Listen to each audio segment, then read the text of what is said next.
আসসালামু আলাইকুম রহমতুল্লাহ। কেমন আছেন সবাই? আজকে দুপুরে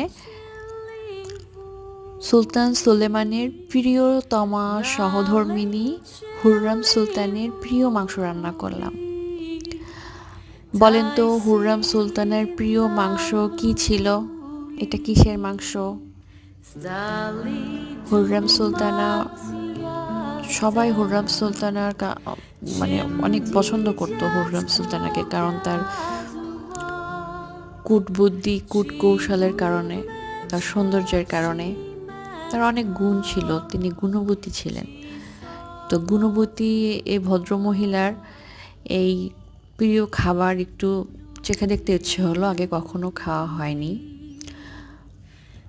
আপনাদের কাছে কেমন লাগে? আমার কাছে খারাপ লাগেনি,